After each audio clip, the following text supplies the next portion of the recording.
Entonces leeré la semblanza de María González Valencia. Ella es defensora de derechos humanos, egresada del Instituto Tecnológico de Estudios Superiores de Occidente, ITESO, especialista en derechos sociales, ambientales, agua, conflictos socioambientales y estrategias para la defensa de la tierra y el territorio. Feminista, activista y educadora popular. Es fundadora de diversas redes de agua y derechos humanos en México. Actualmente coordina el área de acción para la defensa del territorio del Instituto Mexicano para el Desarrollo Comunitario, AC, IMDEC, desde donde acompaña, documenta e investiga diversas luchas en defensa del agua y el territorio en el estado de Jalisco. Muchas gracias, María. No sé si ya estés preparada, ¿sí? Adelante. Gracias. Gracias, Amalia, y buenas tardes a todas y a todos. Bueno, pues ahorita tocará compartir, ya después de todo lo que Mónica, digamos, nos presentó, compartir ya concretamente un caso, que ahorita será el caso del Zapotillo, de la presa del Zapotillo acá en Jalisco, que, bueno, intentaremos pues compartirlo desde esta perspectiva de la rendición de cuentas y las presas, como ya se decía, como proyectos de infraestructura. Voy a poner mi pantalla y ya me dicen ahora si la ven. Sí la vemos. Perfecto. Entonces, bueno, el caso de la presa del Zapotillo es un proyecto muy, muy grande y su nombre completo es Sistema Presa del Zapotillo, Acueducto del Zapotillo León, Presa del Purgatorio y Sistema de Bombeo Purgatorio Arcediano. Este proyecto pues está ubicado aquí en el estado de Jalisco y pretende, digamos, es un proyecto con la justificación de abastecimiento de agua potable hacia la zona metropolitana de León, Guanajuato, hacia la zona metropolitana de Guadalajara, y también hay un pretexto, digamos, de llevar agua potable, agua para consumo humano, a los Altos de Jalisco. Esa es su justificación. Es un proyecto promovido por la Comisión Nacional del Agua, por el gobierno del estado de Jalisco y del estado de Guanajuato, y que empezó, digamos, a promoverse desde el 2005, es decir, es un megaproyecto que tiene 15 años, ¿no? Y que estas comunidades campesinas de los Altos de Jalisco, que ahorita ahondaremos, pues desde hace 15 años resisten contra la imposición de este megaproyecto, pues que ha significado pues una serie de impactos y de violaciones a los derechos humanos. Este megaproyecto pretende, digamos, trasvasar el agua de la cuenca del Río Verde y llevar, digamos, el agua, es un trasvase de cuenca a cuenca, de Jalisco hacia Guanajuato. El proyecto, las empresas constructoras, ¿no?, quienes se están beneficiando de este proyecto, son dos empresas españolas, la FCC, Fomento de Contratación y Contratas, la empresa española Abengoa y dos empresas mexicanas, la Hermes y la Peninsular. Y ustedes ven aquí, digamos, pues quiénes son estas empresas y quiénes son sus principales socios de la FCC. Carlos Slim tiene el 60% de acciones de la empresa, es el socio mayoritario. Y, por ejemplo, las mexicanas, pues son del grupo Atlacomulco, ¿no?, de los Hanron. Y la empresa Abengoa, pues que es la misma empresa que fue expulsada en Bolivia por la guerra del agua en Bolivia. Entonces, estas comunidades pues se oponen a estos grandes transnacionales, ¿no? Y están dando la batalla pues contra la construcción de esta presa.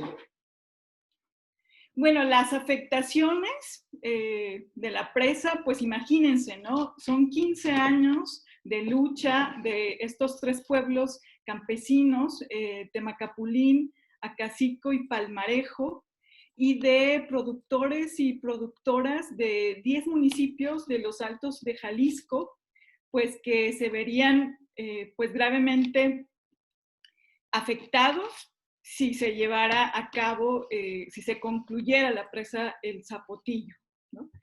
Y que han dado esta batalla. Entonces, las afectaciones, cuando hablamos de 15 años, digamos, son un cúmulo que yo creo que nos llevaríamos la hora que tenemos para compartir el caso, solamente detallando la cantidad de afectaciones. Voy a enumerar algunas de las principales. Pues una de las principales afectaciones es que estos 3 pueblos campesinos habitan alrededor de 1,500 personas, son pueblos campesinos, son pueblos migrantes en los Altos de Jalisco, pues serían, estos pueblos quedarían inundados y obviamente significaría el desplazamiento forzoso de estas comunidades. Y es importante aclarar que en estos 15 años hay una comunidad ya, que es la de Palmarejo, que es la más pequeña, digamos, que ya fue desplazada de manera forzosa. Los Altos de Jalisco, pues es una región muy importante en producción de alimentos. Entonces, este megaproyecto, pues afectaría la economía, afectaría el tejido social y afectaría, digamos, toda la producción de alimentos que en esta región se da. Aquí en los Altos de Jalisco se produce para todo el país el 88% del huevo que consumimos, el 22% de proteína animal y el 13% de la leche, solo para darles un ejemplo. Y las afectaciones, digamos, en los Altos de Jalisco serían a más de 6,000 familias de productores, productoras, y también a más de 600,000 personas estaría afectando el proyecto. En estos 15 años, la presa del Zapotillo, este megaproyecto, ha violado más de 16 derechos humanos. Por supuesto, el derecho a la información, el derecho a la consulta y el derecho a la participación, digamos que son los 3 primeros derechos que se violaron a estas comunidades. Pero bueno, ya estamos hablando, imagínense, de un derecho gravísimo que es el desplazamiento forzoso ya de una de las comunidades. Bueno, otro de sus impactos pues es que el trasvase de 120 millones de metros cúbicos anuales de esta cuenca del Río Verde a una cuenca deficitaria, y es decir que esta agua, digamos, como es este trasvase, se iría a la ciudad de León, y está también comprobado que esta cuenca del Río Verde, digamos, es una cuenca que se encuentra en estrés hídrico y que es deficitaria, ¿no? Entonces digamos, se está imponiendo un megaproyecto en una cuenca donde ya hay problemas de agua. Otro de sus afectaciones, pues las obras y actividades en torno a la construcción de la presa El Zapotillo, pues serían desde luego irreversibles en su sistema ambiental.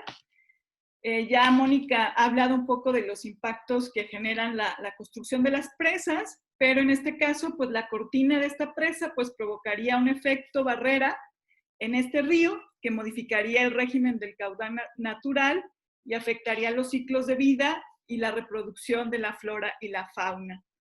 Bueno, generaría desde luego gases de efecto invernadero, como el metano, el dióxido de carbono, vulneraría el caudal ecológico. Ahorita, digamos, han hecho una pregunta sobre el tema del caudal, que, digamos, es un tema relevante a analizar.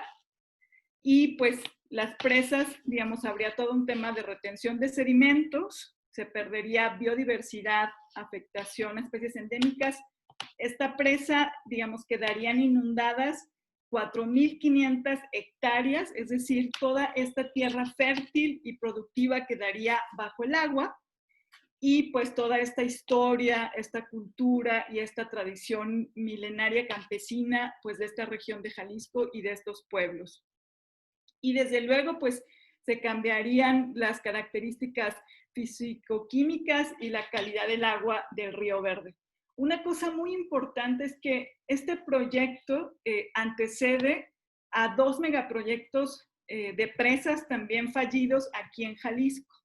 La presa de Arcediano, que justo pretendía, digamos, abastecer de agua con esa presa, pero agua, digamos, del río Santiago, que ya se ha hablado, pues que es un río altamente contaminado, es un río tóxico, su contaminación fundamental es industrial, y esa presa, digamos, por toda la resistencia de la organización, se canceló, y después el gobierno federal y el gobierno de Jalisco propuso la presa de San Nicolás, que también estaría en esta misma región de los Altos de Jalisco, pero también hubo resistencia a ese megaproyecto y la presa se canceló, y luego después, en 2005, pues propusieron este proyecto, el Zapotillo. Bueno, quizás muchos de los que están acá conocen estos pueblos, ¿no? Esta es la comunidad de Temacapulín, en una vista panorámica, pues que es un pueblo, digamos, turístico, ancestral, y realmente como muy, muy bonito en esta región de los Altos. Bueno, es importante decir que en estos 15 años, el argumento de los gobiernos para imponer este megaproyecto ha sido la falta de agua, ¿no? La escasez de agua.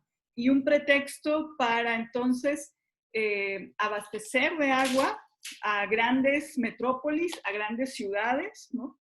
Que desde luego en estas ciudades pues no se realiza una gestión adecuada del agua, y ahorita vamos a profundizar.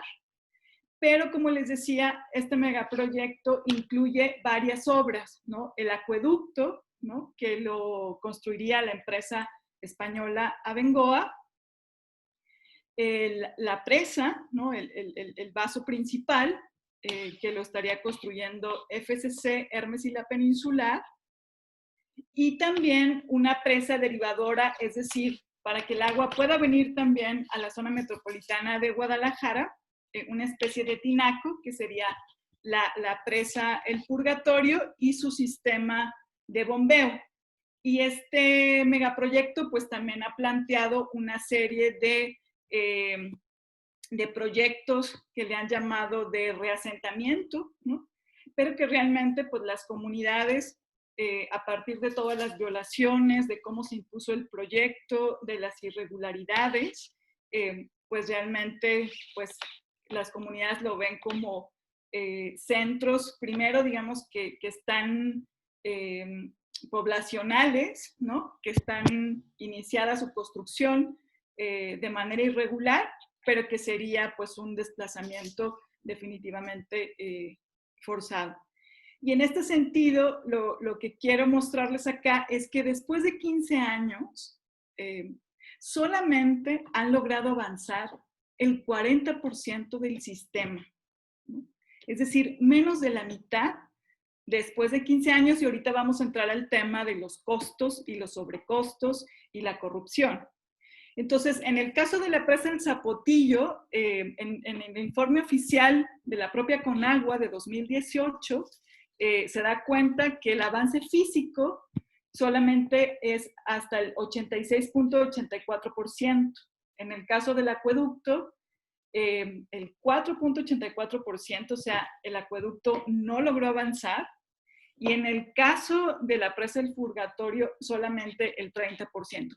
Este dato es relevante porque los argumentos del gobierno de Jalisco, del gobierno de Guanajuato, y también en ocasiones de la propia Comisión Nacional del Agua, es que el proyecto ya está, ¿no?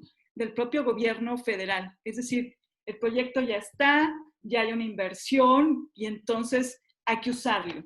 Y esto es muy importante resaltarlo. El proyecto no está.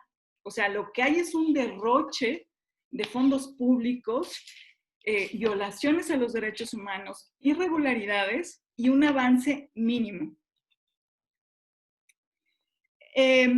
La lucha de estas comunidades, pues es una lucha realmente heroica, ¿no? Han desplegado una estrategia muy integral, movilizaciones, articulación, todo una estrategia jurídica, ¿no? que es acompañada por el colectivo de abogados, y que es uno de los casos en México más judicializados, ¿no?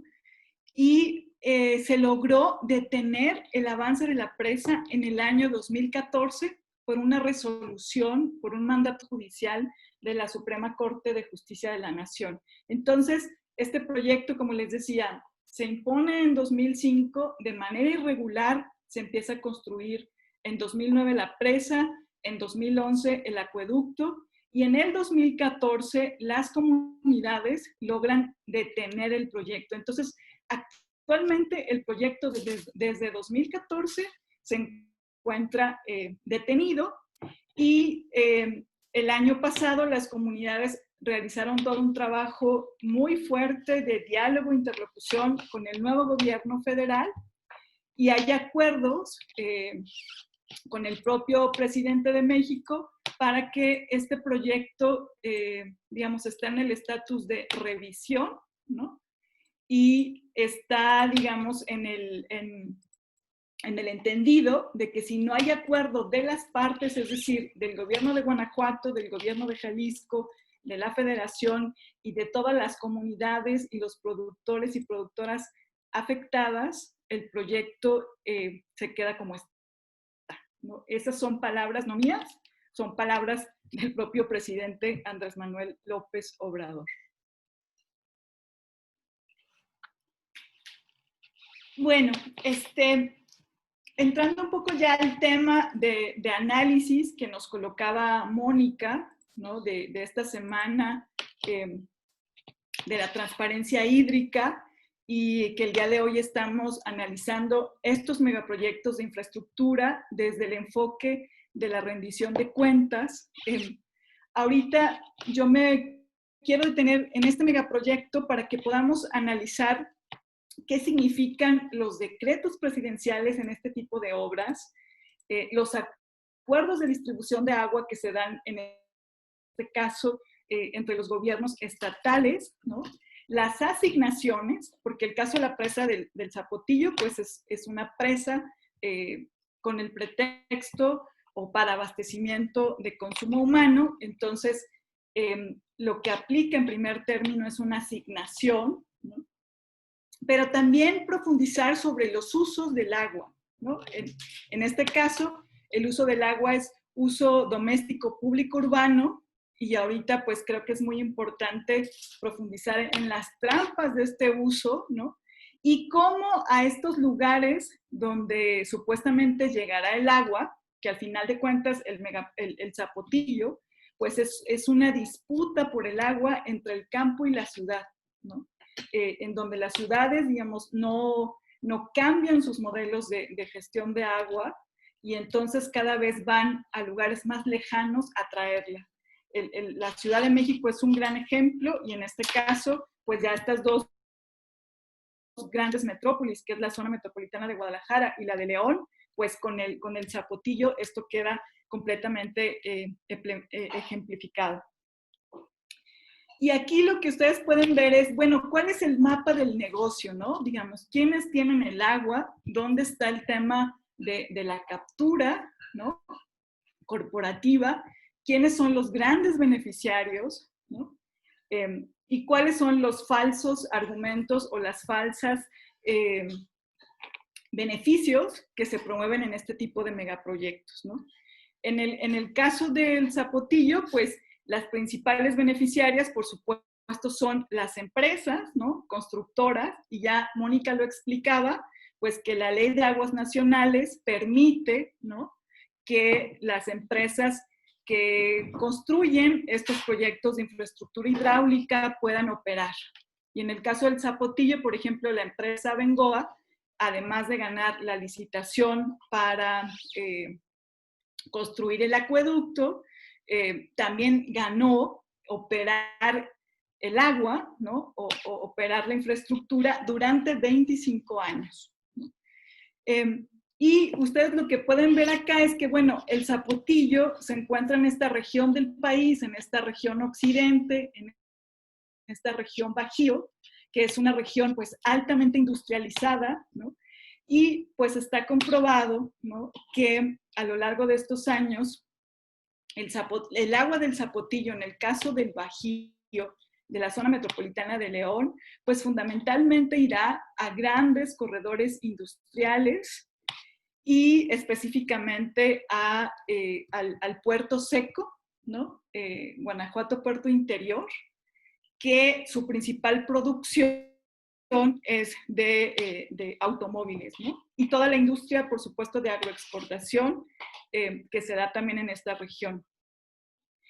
Son también beneficiarios en este tipo de megaproyectos los sistemas operadores. En el caso de León, el Zapal es un sistema mixto, ¿no? Tiene inversión privada, y en el caso de la zona metropolitana de Guadalajara, el CIAPA es un sistema intermunicipal, es público, pero son grandes beneficiarios cuando se destina asignaciones de este tipo de infraestructura y al final en grandes bloques de agua que al final van a gobiernos estatales, y eso lo que permite es pues que estos gobiernos estatales, que estos gobernadores, al final de cuentas, peleen los proyectos diciendo que no hay agua en las ciudades, que la gente no tiene acceso.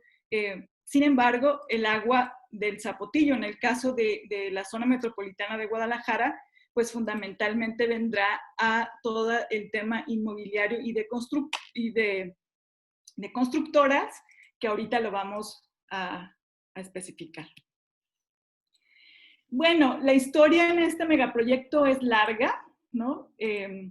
Aquí, digamos, en el marco más amplio hay decretos presidenciales, ¿no?, que dotaron grandes cantidades de agua de este río a el gobierno de Jalisco, al gobierno de Guanajuato, y tenemos, digamos, decretos presidenciales desde 1995, un segundo decreto presidencial en 1997, y después esos decretos tienen acuerdos de distribución de agua. Digamos, esas son negociaciones que hacen los gobiernos estatales en relación a esos decretos, ¿no? Entonces, el Zapotillo en su historia tiene 2 decretos presidenciales y dos acuerdos de distribución de agua, y ahorita hay un nuevo acuerdo de distribución de agua que no está autorizado por la Federación y que las comunidades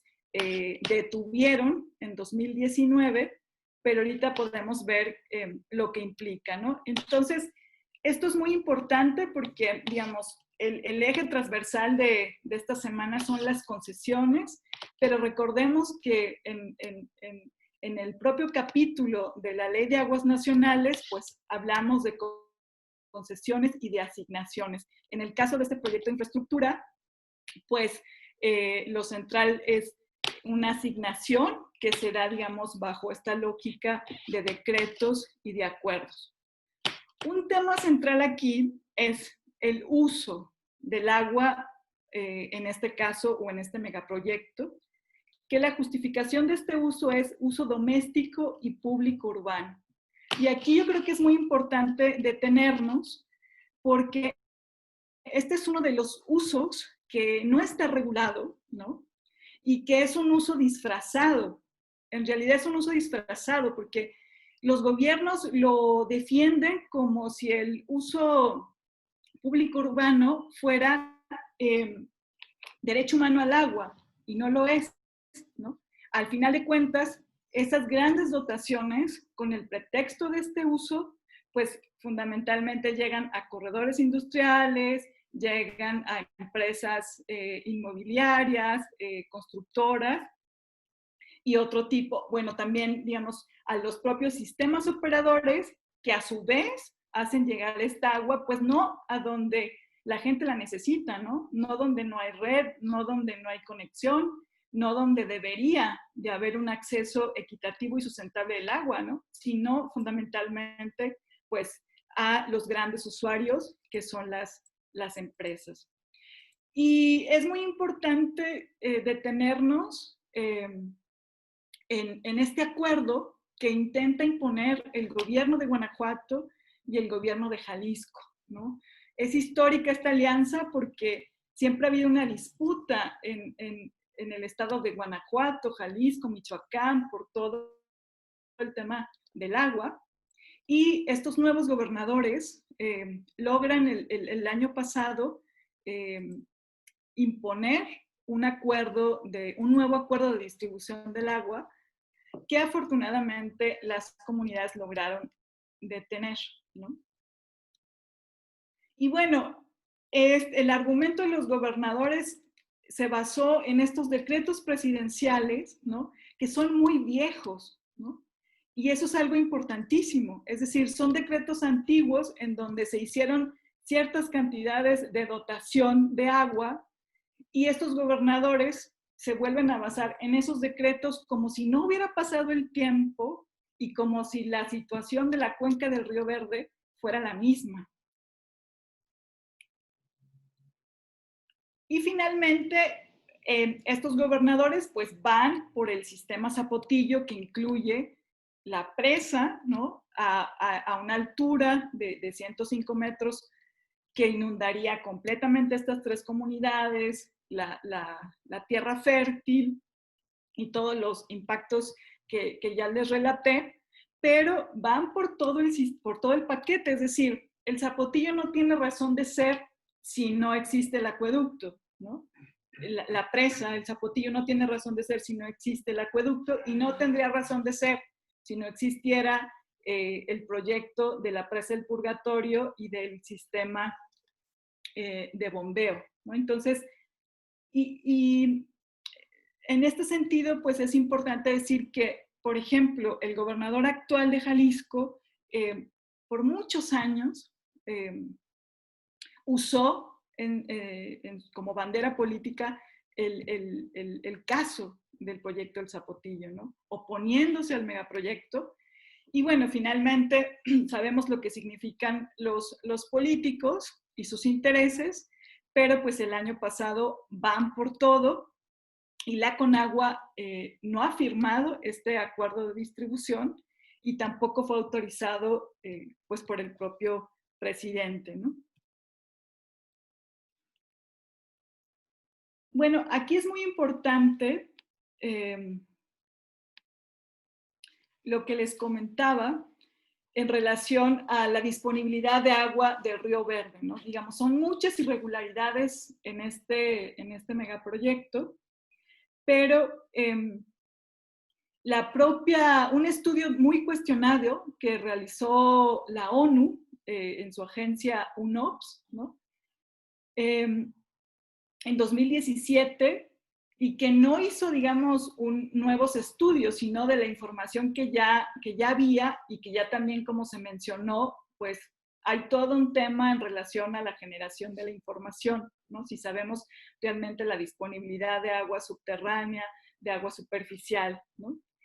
Y aquí los gobernadores pues están pidiendo la misma cantidad de agua, sin embargo, un estudio que pagó el gobierno de Jalisco anterior, ¿no? Que costó 90 millones de pesos, lo que advirtió es que el Río Verde no tiene el 32% menos de disponibilidad del agua, ¿no? Entonces, estos acuerdos y esta magia, ¿no? que hacen los gobernadores, pues es definitivamente irreal, ¿no? Porque no se sabe a ciencia cierta y con estudios que no son completos, que no son integrales, pues se está demostrando que esta cuenca es deficitaria, ¿no? Que esta cuenca se encuentra en estrés hídrico. Ay, creo que se me trabó. Permítanme.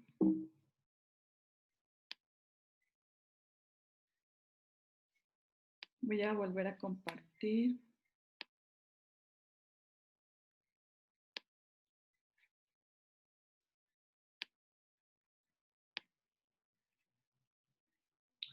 ¿Ven mi pantalla? No, no se ve. Discúlpenme.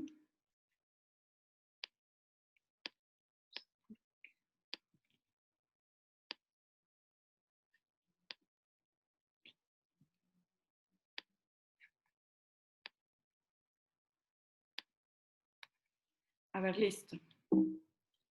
Sí, ya la vemos. Gracias.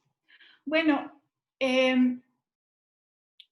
en resumen, en relación a lo que significan las asignaciones y estos decretos y acuerdos de entendimiento, pues, ¿quiénes ganan, no? En este caso con el sistema, el zapotillo, pues ganan las empresas y las compañías nacionales y transnacionales inversionistas, como ya lo mencionaba, del proyecto Puerto Seco o Guanajuato Puerto Interior.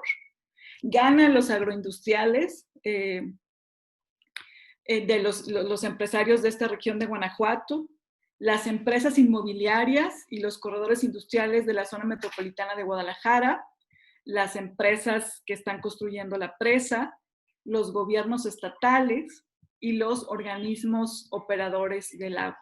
¿Quiénes pierden o quiénes perdemos? Las tres comunidades que serían inundadas, Temacapulina, Cacico y Palmarejo, las y los productores de los Altos de Jalisco, desde luego, pues el Río Verde y toda la vida que depende de él, las y los campesinos que quedarían bajo el agua en esta zona de inundación que también ya hemos mencionado, y que se pone en riesgo su derecho a la alimentación y a la soberanía alimentaria.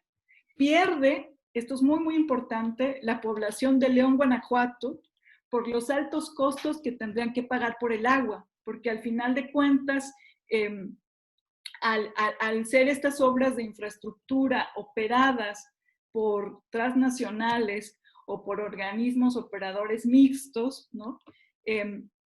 Pues esto va a encarecer los costos, y también hay pues diversos estudios de académicas sobre todo de León, pues que han comprobado que los costos, al final de cuentas, para la gente se van a elevar, ¿no?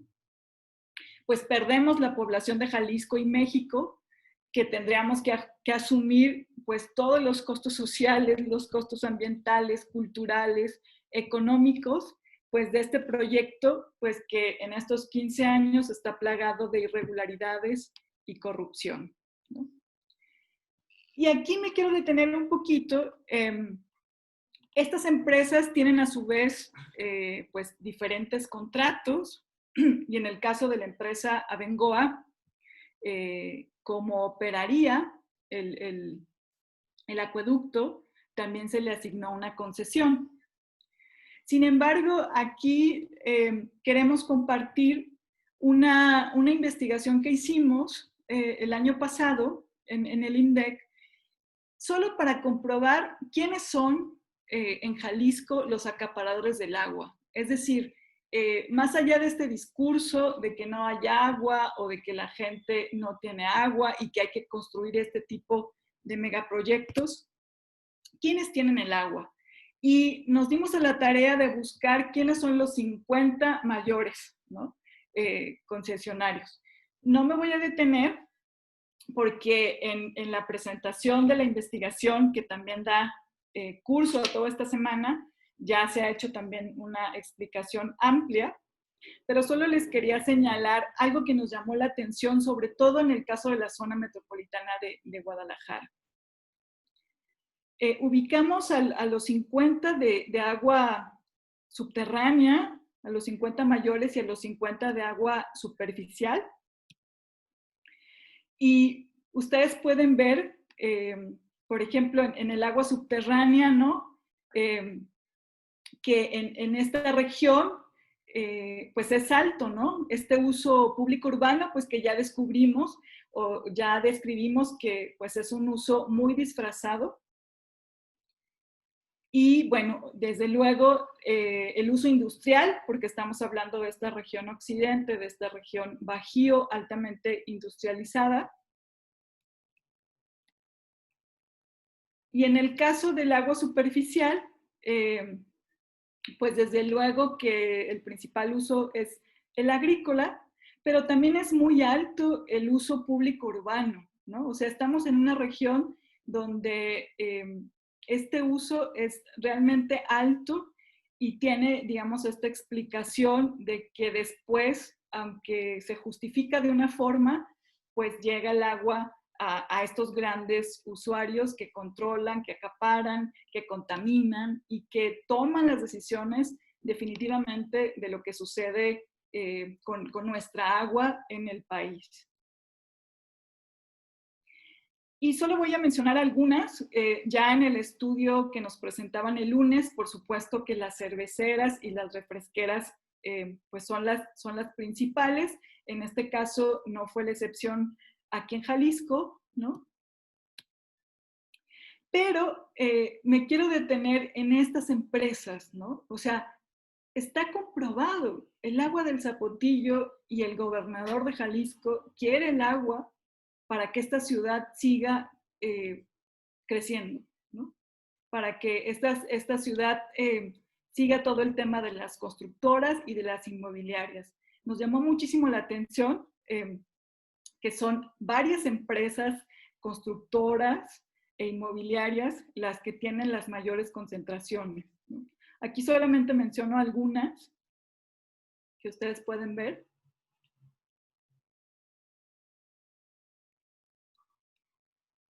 Pero hay otro tema relevante, o sea, cuando estamos hablando de este uso del agua y cuando estamos hablando de, bueno, vamos a sacrificar a estos campesinos y vamos a construir esta presa por un bien mayor que es la de el acceso y el abastecimiento al agua, también encontramos que dentro de los 50 grandes acaparadores del agua en Jalisco, pues se encuentran las zonas residenciales, ¿no? Nos encontramos la Asociación de Colonos de la ciudad de Bugambilias, que es una gran zona residencial, el Condominio Santa Anita, que es otra gran zona residencial, y bueno, por supuesto, pues clubs de golf, ¿no? Que usan grandes cantidades de agua. Y bueno, no fueron la excepción, por supuesto, grandes corredores industriales, ¿no?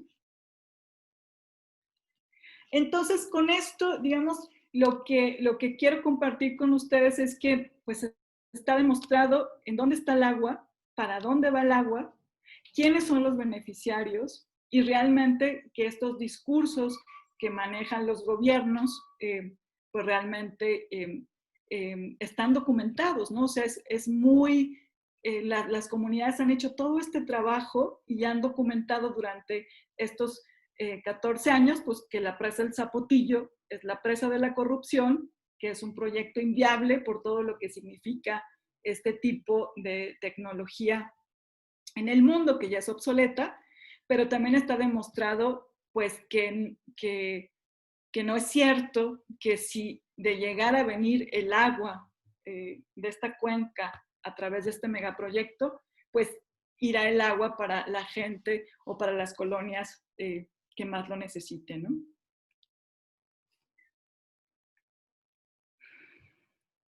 Bueno, otro aspecto importante cuando hablamos de la rendición de cuentas tiene que ver en este tipo de obras de infraestructura es los costos, ¿no? ¿Cuánto nos cuestan estos megaproyectos? ¿Cómo los pagamos? ¿Quién los paga? ¿No? ¿Y qué significa? ¿No?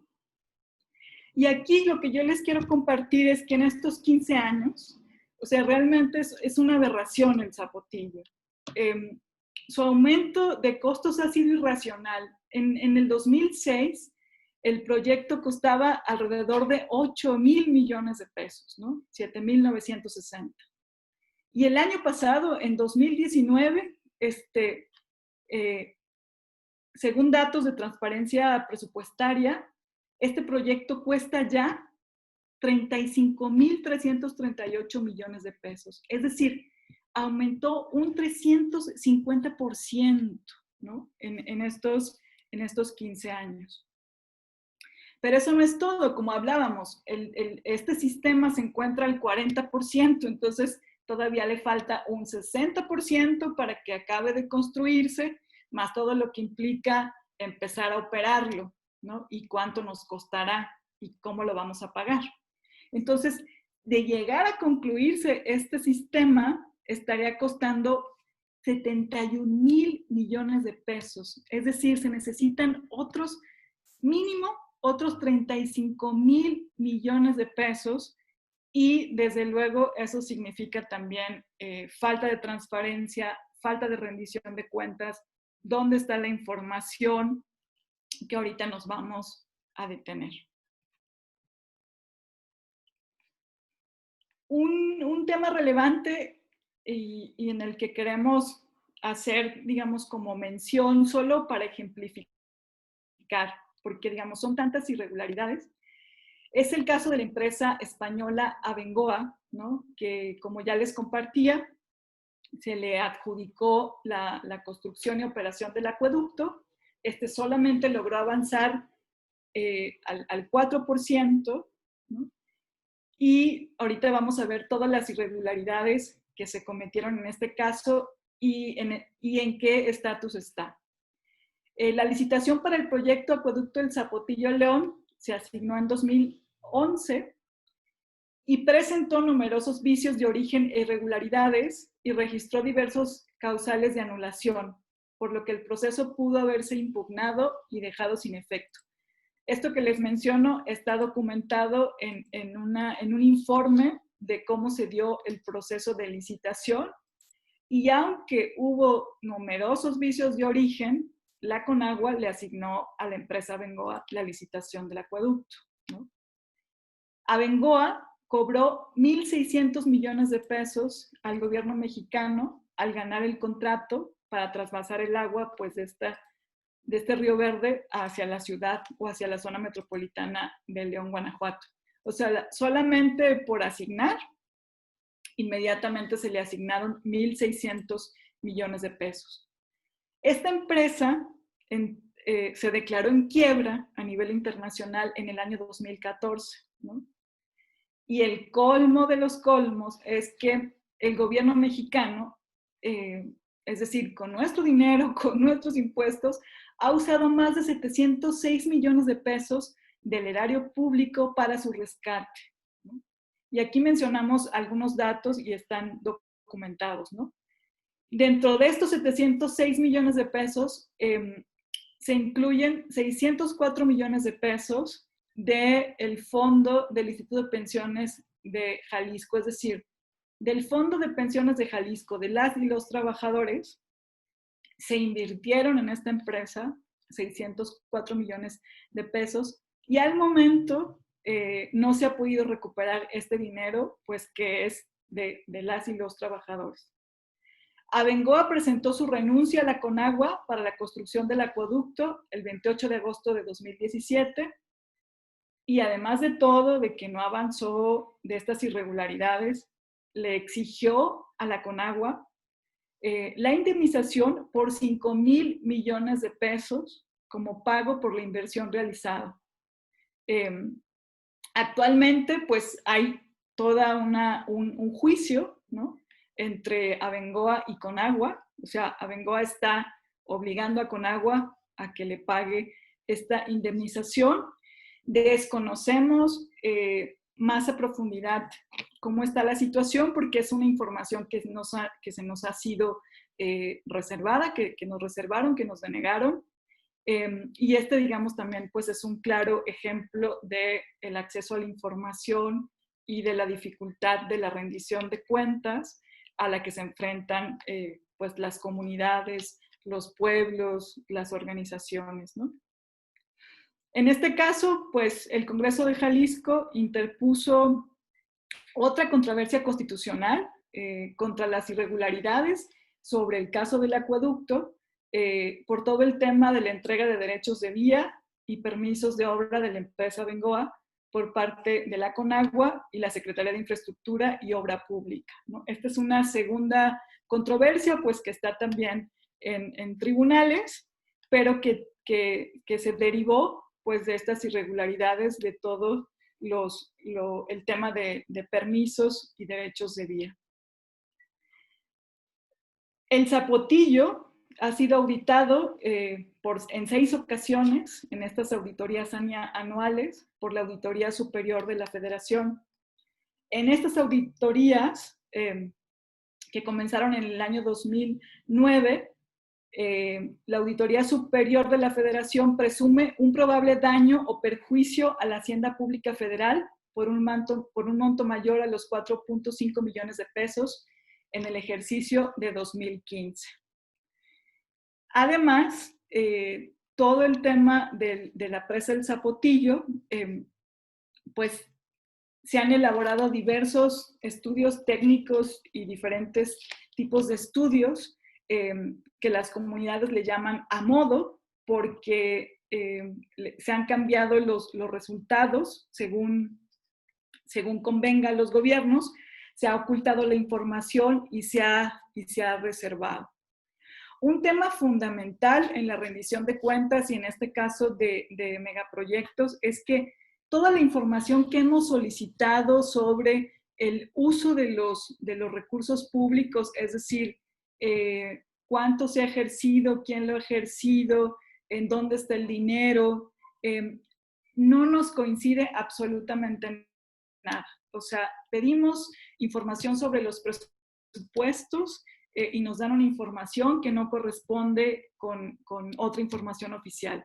Este es un gran tema y me parece que es uno de los temas centrales cuando este tipo de megaproyectos lleva tantos años y que no puede ser un caso que se quede, digamos, sin reparación integral de los daños y sin que las empresas y los gobiernos den cuenta de dónde está el dinero, cómo se ha usado y dónde están, digamos, como todos los temas centrales de la corrupción.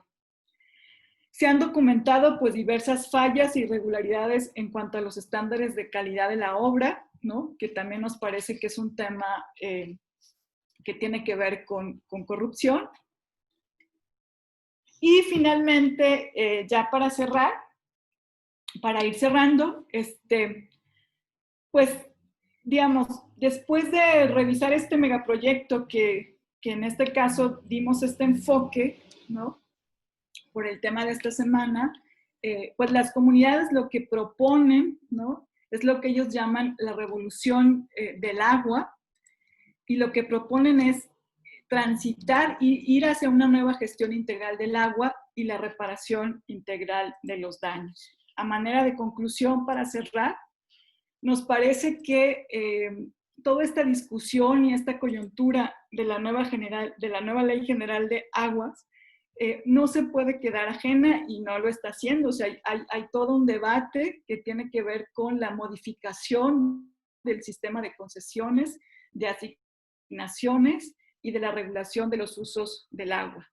Es fundamental, los gobiernos están negados, aquí las comunidades, los investigadores, las organizaciones proponen una serie de alternativas al Zapotillo y están negados a transitar hacia un nuevo modelo de gestión integral del agua.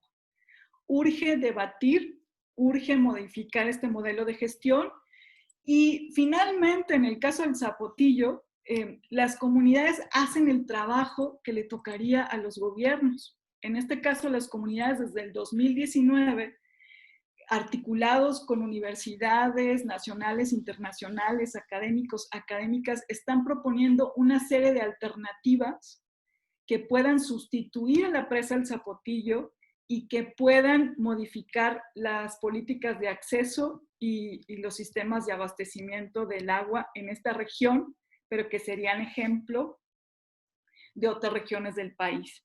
No voy a centrarme en las alternativas detalladamente, pero me parecen fundamentales. Están proponiendo toda una red integral de pozos manejados con información en tiempo real, regulados, en los Altos de Jalisco, en la zona metropolitana de Guadalajara y en la de León, asesorados principalmente por investigadores e investigadoras de la UNAM y de diferentes especialistas de los Estados Unidos. Están proponiendo todo el tema de detección de fugas, reparación y reposición de tuberías, que es, digamos, es una alternativa básica, elemental, que debería ser la número 1. En estas 2 zonas metropolitanas se desperdicia alrededor del 40% del agua, ¿no? Y entonces pareciera que, pues, se están proponiendo este tipo de megaproyectos, y si bien el agua, pues, las tuberías son muy antiguas, no hay un sistema en tiempo real y con nueva tecnología o las nuevas tecnologías para detectar fugas. Y aquí están articuladas las comunidades con gente también de la UNAM, investigadores, investigadoras y de la Universidad del Valle de México, que tienen esta tecnología. Se está proponiendo todo el tema de captación de agua de lluvia como política, o sea, cómo obligamos a captar a los grandes usuarios. Hay un estudio que estamos haciendo acá en Jalisco del número de centros comerciales que existen en Guadalajara, y si esos centros comerciales captaran, lo que significaría, ¿no? Y también la captación de agua de lluvia como una política de descentralización de los sistemas. Y finalmente, pues la gran exigencia de este megaproyecto es una auditoría técnica y financiera de todo el sistema, el desmantelamiento de la presa, porque está comprobado que no realmente es un proyecto inviable, es un proyecto que viola derechos, que es corrupto, y que se reparen integralmente los daños. Pues muchas gracias. Muchas gracias, María. Muy, muy interesante todo lo que nos presentaste. Me parece que querías proyectar un video. No nos da tiempo, pero podemos proyectar 2 o 3 minutitos y que tú nos cuentes rápidamente en qué consiste mientras se preparan por parte de comunicación para proyectar 2 o 3 minutitos del video que quieres compartirnos. Mire, ya lo tenemos. Sí, pues sobre todo el video pues tiene la intención de que ustedes puedan ver de manera más cercana a las personas, ¿no?, que han dado esta lucha y que tienen este proyecto detenido y que han dado pues todo un debate hacia una nueva gestión integral del agua y hacia un cambio de paradigma en la región. Entonces me pareció como muy importante, aunque fuera un poquito, recuperar su voz y que pudieran escucharla. Sí, lo escucharemos 2 o 3 minutos y regresamos a las preguntas. Gracias, Amalia.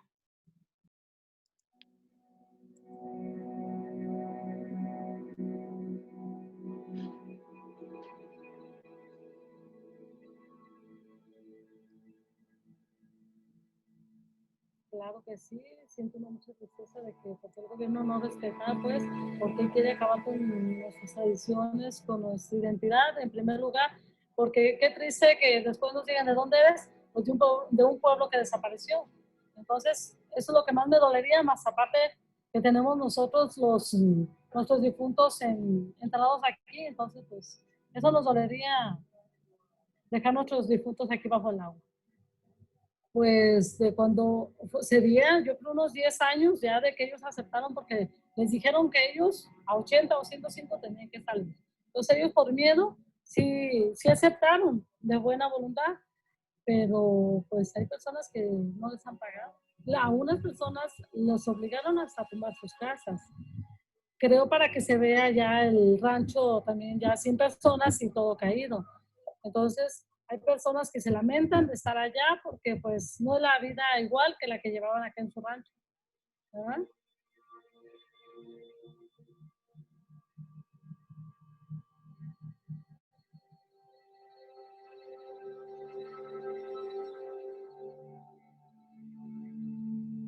Hay personas que yo les preguntaba, ¿cuánto les pagaron? Dicen, no, es que no nos han pagado. No hay dinero todavía para pagar a personas que aceptaron de buena voluntad vender o reubicar, no les han pagado.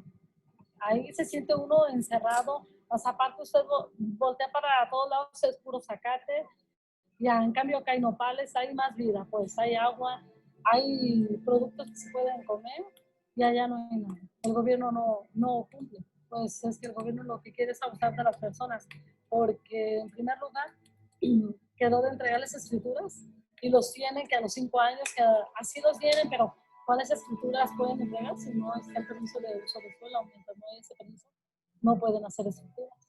Ellos entregaron escrituras.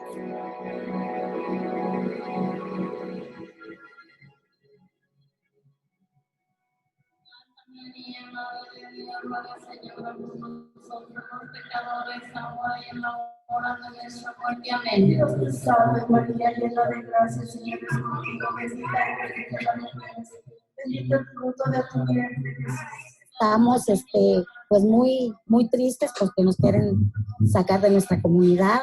Sí, al principio usaron el templo para hacer reuniones, pero ellos lo hacían para hacer reuniones aquí en el templo porque nosotros nos poníamos muy agresivos y les decíamos muchas cosas, pero pues natural que sí tenemos que ponernos agresivos cuando nos están queriendo sacar de nuestra comunidad. Y usted ve que es una comunidad pues muy bonita.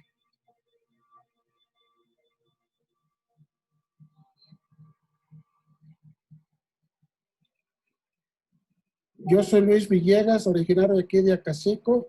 De hecho, estamos en el río Ancho. Es uno de los ríos que recorren como 3 o 4 comunidades aquí por el río hacia arriba. Y esta es la última comunidad que está por el río hacia abajo. De hecho, esta comunidad está siendo amenazada de ser desaparecida por la inundación de la presa del Zapotillo. Entonces nosotros queremos, ojalá pudieran salvar nuestras comunidades. Esta es la última comunidad del río Ancho hacia el sur, que están más cercanos de la presa del Zapotillo.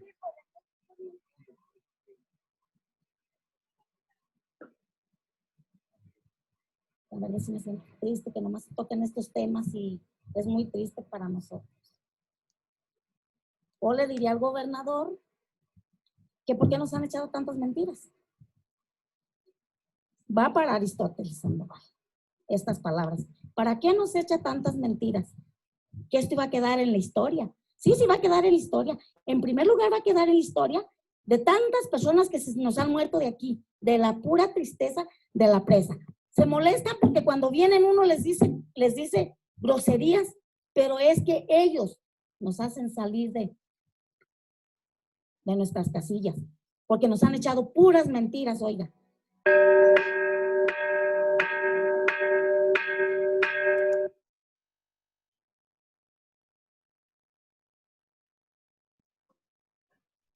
Les acabamos de dejar el enlace del video para que lo puedan ver de manera completa en el chat. Entonces los invitamos a que más adelante lo puedan revisar. Y vamos a pasar a las preguntas. Son muchas preguntas muy interesantes. Te voy a hacer una ronda de 3 preguntas, luego otras 3 preguntas. Hay muchos comentarios y felicitaciones también. Me uno a las felicitaciones. Primero tenemos una pregunta de Roberto Galván. María, ¿has recorrido personalmente a lo largo y ancho de las comunidades que se inundarían? Si es así, ¿qué nos puedes comentar al respecto? Segunda pregunta, de Luis González. Desde un enfoque sustentable, ¿qué volumen de agua del Río Verde descarga en el mar sin ser aprovechado? ¿Y cómo debería ser utilizado ese volumen para resolver los problemas de escasez de la región? Y la tercera pregunta de esta primera ronda es por parte de Jorge Alejandro Navarro. ¿Nos podrías mencionar algunos impactos al tejido social? Adelante, María. Muchas gracias, Amalia, y bueno, gracias por sus preguntas. Bueno, sí, solo compartirles que pues a mí me ha tocado estar pues desde el inicio de esta lucha que han dado las comunidades contra la presa El Zapotillo, entonces pues conozco muy bien la región y pues el trabajo que realizamos desde el INDEC, ¿no? Que es esta Organización de Educación Popular y Derechos Humanos, pues es un trabajo muy cercano con las comunidades, pues acompañándoles en toda su lucha y sus procesos de organización y de exigencia y de defensa, pues, de su vida, de su territorio, de su dignidad. Los impactos al tejido social, bueno, son amplios. Primero decir que estas comunidades pues son un ejemplo porque son 3 comunidades muy pequeñas, ¿no? Que yo, como les comentaba, pues el Zapotillo viene de intentar imponer 2 presas para lo mismo, con diferentes nombres, y esta es la tercera, y lo que pensamos es que los gobiernos se imaginaron que estas comunidades, como son pequeñas, como son altamente migrantes, pues ahí finalmente se impondría el megaproyecto. Y lo que no se esperaban y con lo que se encontraron es con una gran resistencia, con una gran dignidad de las comunidades campesinas de estos pueblos que se enfrentaron a este monstruo, porque ya vimos los intereses que lo imponen, el derroche, la violación de los derechos, y lo tienen detenido. Lo tienen detenido, pero no solo eso, sino que pues estas comunidades han sido muy importantes y son muy importantes en la región y en el país, porque están colocando en el centro del debate el modelo de gestión del agua en México, que es dañino, que es obsoleto, que es para unos cuantos, que es centralizado, que no es sustentable, que no es equitativo. Y lo que están haciendo, nosotros consideramos que no le toca a las comunidades dar las alternativas, o sea que las comunidades tienen el derecho a decir no a este tipo de megaproyectos porque les violan sus derechos y porque les cambiarían completamente sus condiciones de vida, y está ampliamente documentado lo que las presas, no solo en México, sino en el mundo, han ocasionado, ¿no? Entonces, pues hablamos de violaciones graves como este desplazamiento forzoso de la comunidad de Palmarejo. Les recomendamos que puedan ver completo el documental. Es chiquito, son 13 minutos, que al final de cuentas estas comunidades pues fueron engañadas porque no entré yo a debate de las discusiones técnicas del megaproyecto, de la altura de la cortina, pero una primer propuesta era que la cortina estuviera a 80 metros, y en esa propuesta la comunidad de Temecapulín no se inundaría y las otras 2 comunidades sí. Y después cambiaron a esta propuesta de elevar la altura de la cortina a 105 metros, en donde las 3 comunidades desaparecerían. Entonces, las 2 comunidades de Acacico y Palmarejo, pues desde el principio les impusieron el megaproyecto sin mucha esperanza, ¿no? O sea, como todo el tiempo diciendo, bueno, ustedes pues no tienen salvación, o sea, tienen que ser desplazados y tienen que ser reubicados. Sin embargo, pues son 15 años, imagínense ustedes lo que significa 15 años en la vida de estas personas, pues este megaproyecto, ¿no? Enfermedades, mucha gente ha muerto, han sido amenazados también, han sido criminalizados, han sido estigmatizados. Este caso pues también está ingresado al mecanismo de protección de defensores, defensoras y periodistas.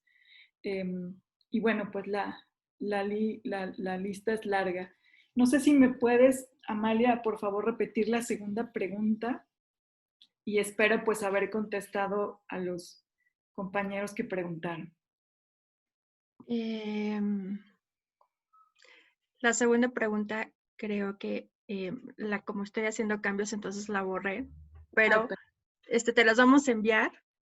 Lo que quisiera pasar ahora es hacer unos comentarios, bueno, a leer unos comentarios de otros participantes y otras preguntas porque es que sí llegaron muchas preguntas, entonces es difícil porque se van moviendo en el chat, disculpa.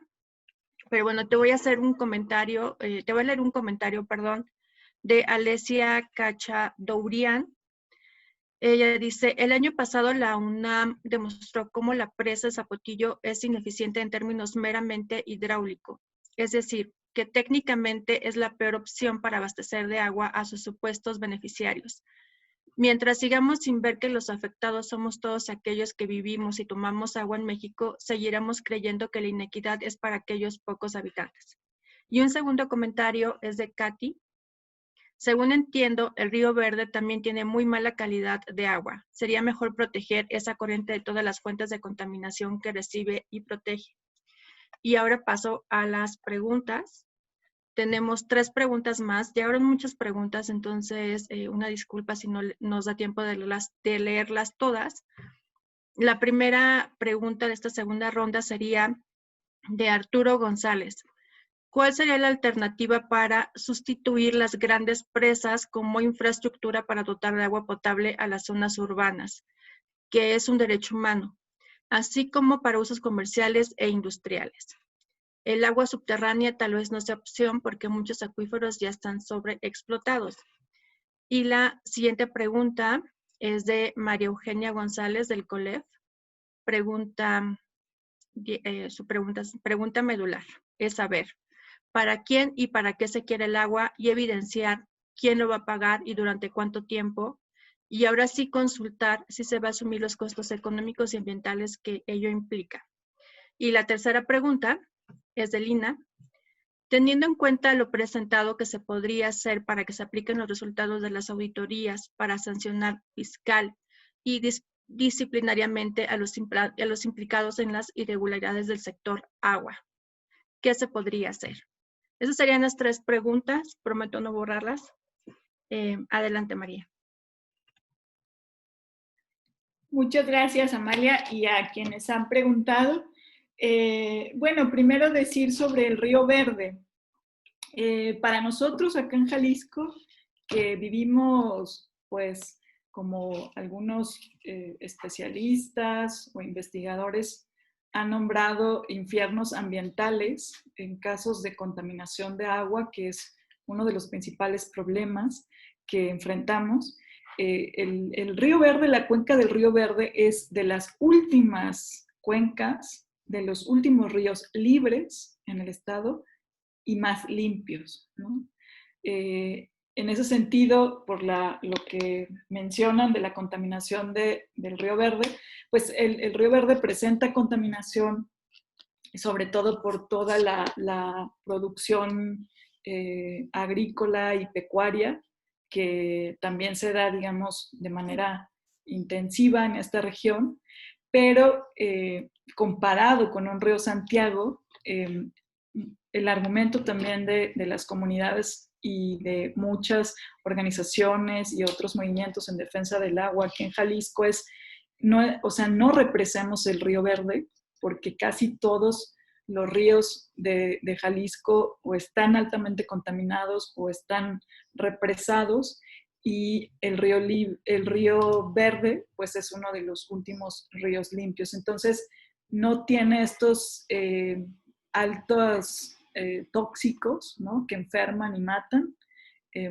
y debe mejorar, por supuesto, sus sistemas de saneamiento, de tratamiento, pero es un río que tenemos que defender, ¿no? Y por eso también, pues, esta lucha.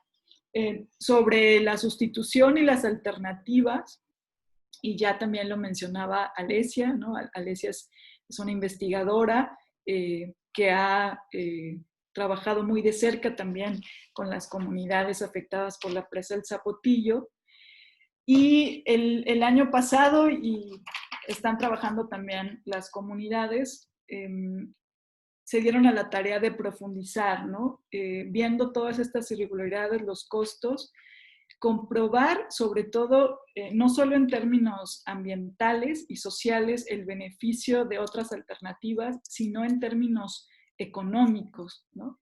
Y hasta ahorita lo que se ha podido comprobar es que estas tres grandes alternativas, que no es una en lugar de la otra, o sea, que son complementarias, podrían solucionar la problemática de acceso y de abastecimiento del agua en estas tres regiones, ¿no? Un sistema integral de pozos y que ahí pues, digo, yo no soy especialista en agua subterránea ni en cuestiones más técnicas, pero no se está hablando, digamos, de extraer agua subterránea de la manera en que se hace en México, ¿no?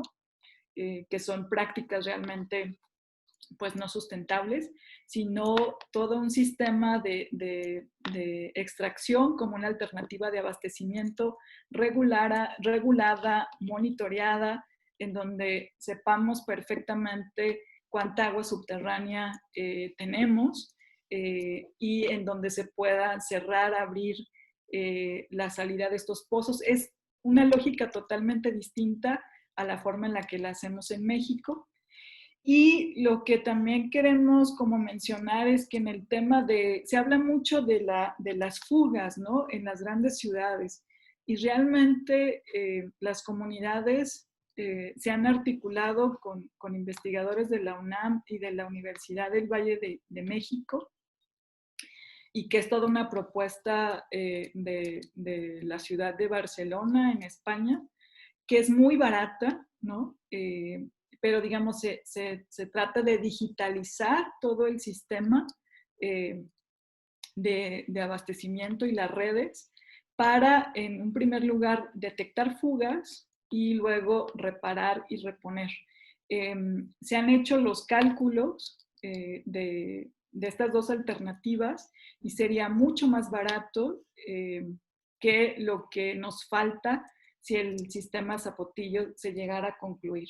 Y la tercera, pues esta de la captación de agua de lluvia, pero no solo, sino otras alternativas en las grandes ciudades, ¿no? En donde se desperdicia pues grandes cantidades de agua, no solamente por redes y tuberías, ¿no? Sino de acuíferos y de otras problemáticas. Y en la evaluación de estas tres alternativas, todas son más baratas, tienen un impacto de mayor tiempo. Recordemos que las presas tienen una vida útil entre 25 y 30 años solamente, a gran inversión. El Zapotillo pues lleva 15 años construyéndose, imaginen, y solamente tendrá una vida útil de 25, 30 años, es decir, lleva la mitad del tiempo en construcción. Entonces está definitivamente comprobado que es un proyecto inviable, ¿no? Y bueno, no sé si con eso respondí a sus preguntas. Y bueno, pues esta es una conversación y pues les invitamos a venir a conocer las comunidades, a involucrarse, y como se decía, pues no es un problema, cuando hablamos del agua, pues hablamos pues de la vida, ¿no? Muchas gracias, María. En realidad iba a hacer un comentario y recuperé la pregunta anterior para cerrar esta ronda de preguntas. Hay un comentario de Verónica Totula. Dice, en un espacio de conflicto social donde colisionan distintos proyectos, no existe solo una, sino muchas maneras de proteger los ecosistemas.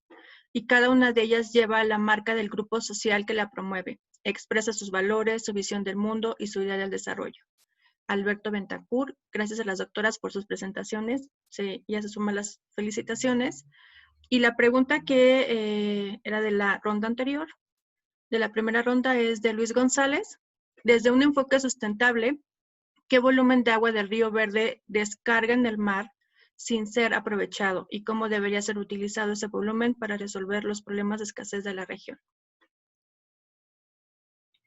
Bueno, esto del agua, ¿no? Que descarga al mar y que no es aprovechada, vuelvo a repetir, pues mi especialización es más social, no soy más especialista en cuestiones técnicas ambientales, pero lo que entendemos pues es que Y lo que se está proponiendo pues es este cambio de paradigma, ¿no? De manejo y de gestión del agua, en donde se considere al agua pues dentro de un ciclo hidrológico. Entonces, no compartimos la noción de que si el agua se va al mar, se pierde, ¿no?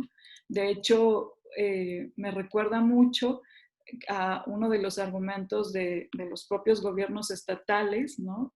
O de los sistemas operadores o las comisiones estatales de agua, en donde argumentaban bueno, que si la presa del Zapotillo no se construye o que si los ríos no se represan, ¿no?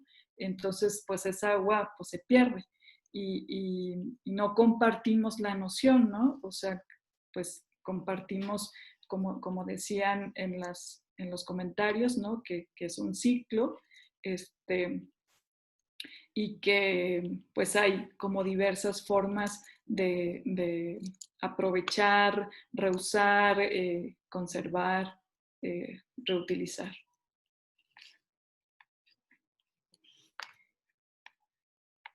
Gracias, María. Bueno, con eso damos finalizada la tercera ronda de preguntas y lo que quedaría en este momento es hacer un comentario general de las presentaciones de hoy antes de pasar al cierre. Recuerden esperarnos para que puedan participar en la foto del día, entonces no se vayan todavía. También vamos a platicar quiénes estarán mañana. Y bueno, permítanme hacerle nada más un par de comentarios, uno relacionado con el poder y otro relacionado con el marco teórico que estamos analizando, que es el de la transparencia. Desde el lunes, nuestras presentaciones de alguna manera han estado hablando de cuestiones relacionadas con poder. Solamente voy a destacar algunas cuestiones pero muy particulares y muy rápidas. El primer día, en la presentación del informe de concentraciones de agua y poder, la moderadora del día, que fue Karina Kloster, destacó un dato que me gustaría que ustedes se quedaran. Cómo se construye el dato y cómo la construcción de ese dato implica cuestiones de poder. El día de ayer, esta Claudia Gómez nos habló de las asimetrías de poder, que también se había comentado en el chat por parte del maestro Alberto Rojas, y nos mostraba cómo los indicadores de desarrollo que se utilizan para las comunidades indígenas están relacionadas con una visión de desarrollo que no necesariamente tiene que ver con las comunidades. Y nos decía también que el tema de si tienen televisión o si tienen refrigerador implica que ya son desarrolladas. Entonces, esto tiene implicaciones asimétricas de poder. Y el día de hoy vimos cómo en estas presentaciones que tuvimos se dan las disputas por el agua. Ya nos planteaba María que la disputa por el agua puede ser entre campo y ciudad. Entonces, solamente para que lo vayan teniendo en mente, cómo desde la ciencia política y desde este marco de la transparencia y rendición de cuentas se puede también entender estas construcciones de poder que hay que desenmarañar. Y el último comentario tiene que ver con justamente el tema que nos convoca en esta semana, que es el de la transparencia. Vimos también el lunes que el tema de la transparencia pues tiene que ver con el acceso a la información, pero también con la opacidad de la información. Ayer vimos también el tema de transparencia y el derecho a la consulta, y hoy vimos el tema de rendición de cuentas. Todos estos elementos conceptuales nos llevan a pensar y a reflexionar desde una visión mucho más amplia, desde la teoría democrática, cómo la transparencia puede ayudar a lograr una gestión democrática del agua. Bueno, esos serían mis comentarios generales y los invitamos mañana a que estén con nosotros. Vamos a tener la presentación de Rodrigo Gutiérrez de la UNAM. Él nos estará hablando del acceso al agua, y de Natalie Seyin, que nos estará hablando de un tema de calidad del agua. Y mañana nos estará acompañando la doctora Carolina Escobar en la moderación. Y bueno, en este momento cedo la palabra a Marco Sánchez, que nos dará algunas indicaciones de fotografía y demás. Muchas gracias a todas y a todos. Al contrario, Amalia, muchísimas gracias a ti, muchísimas gracias. Un espacio para agradecer a las protagonistas de esta jornada, de esta magnífica jornada de la Semana de Transparencia Hídrica. Muchas gracias a Erika Serrano en su trabajo de moderación al principio de esta sesión. Por supuesto, muchas gracias a Mónica Olvera y a María González, a Mónica por compartirnos esta visión de los megaproyectos en relación con el agua, a María por acercarnos a esta realidad del Zapotillo y de tener más elementos para profundizar con estas puntualizaciones metodológicas también que nos hizo en este momento a la doctora María Salgado, su coordinadora de planeación del INTA. Esta invitación, de verdad que el tema se está poniendo cada vez más interesante con esta tercera jornada y yo simplemente quiero en este momento también invitarlos a que pues podamos tomar una fotografía, una imagen acompañando a las protagonistas de esta magnífica sesión de la semana, con María, con Mónica, con Amal y con todos, y si todos están de acuerdo, quien así lo quiera, encender sus cámaras para que podamos tomarnos esta fotografía junto con ellas, que nos dejaron de verdad muchísimos elementos para reflexionar, para profundizar, y en lo que encendemos nuestras cámaras, el resto, yo quisiera compartirles, como comentaba rápidamente Amalia, los temas que tendremos mañana jueves y el viernes, para que si has estado acompañándonos a lo largo de la semana, sigas complementando esta visión 360 grados sobre el tema de la transparencia hídrica. Si es la primera fecha en la que nos acompañas hoy, te invitamos a que mañana muy puntual, a partir de las 11 de la mañana, te sumes y que corras la voz a todas las personas y grupos que sabes que están interesados en esta temática para enriquecer y hacer crecer este diálogo mañana. Como decía Amalia, derechos humanos, nuestro tema clave, nuestro tema transversal sigue siendo las concesiones. El marco conceptual, estamos enfocándonos desde la perspectiva de la desigualdad y las asimetrías que hemos estado conversando e identificando. La presentación principal a cargo de Rodrigo Gutiérrez, acceso al agua, y el estudio de caso presentado por Natalia Seguín, calidad del agua y sobreconcesionamiento en flujos subterráneos, con la moderación de la doctora Carolina Escobar, mañana a partir de las 11 de la mañana. Y rápidamente vemos la siguiente.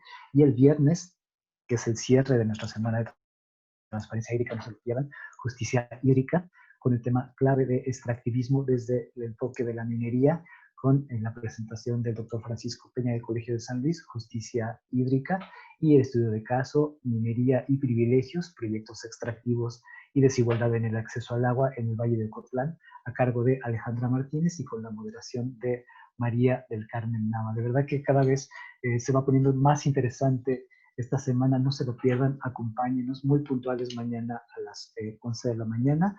Un tip, la liga que hemos estado utilizando para acceder a esta reunión Zoom ha sido la misma toda la semana para no enredarnos con muchos enlaces. De todos modos estaremos compartiendo estas formas de acceder a nuestras redes sociales, y hacia la tarde, para todas las personas que nos han preguntado y que están interesados en tener estas presentaciones, estas magníficas presentaciones del día de hoy, estarán en un rato más listas y disponibles para todas y todos en canal INTA en YouTube.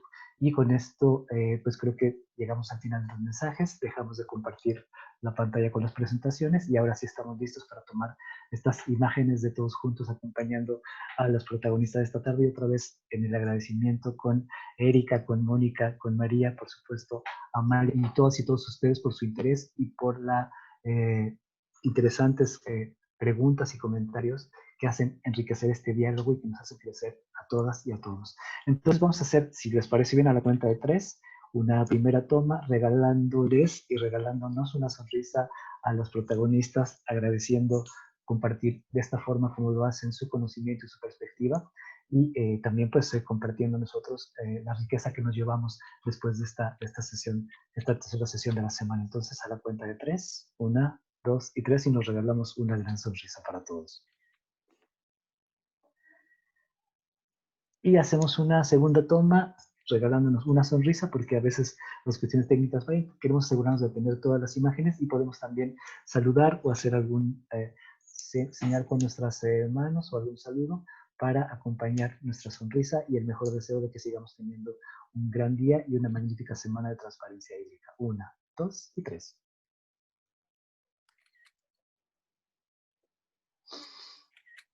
Muchas gracias, pues con esto estamos llegando al final de nuestro seminario. No sin antes recordarles que mañana muy puntuales las citas a partir de las 11 de la mañana, y pedirles encarecidamente que nos sigamos cuidando, porque cuidándonos a nosotros y a los que tenemos cerca, cuidamos a todos los demás. estemos muy, muy en contacto y nos vemos mañana muy puntuales a partir de las 11 de la mañana. Muchas gracias a todas y todos. Muchas gracias al equipo técnico también porque se han rifado también de manera importante a lo largo de toda la semana y mañana nos vemos muy temprano a las 11 de la mañana. Hasta pronto. Gracias. Muchas gracias.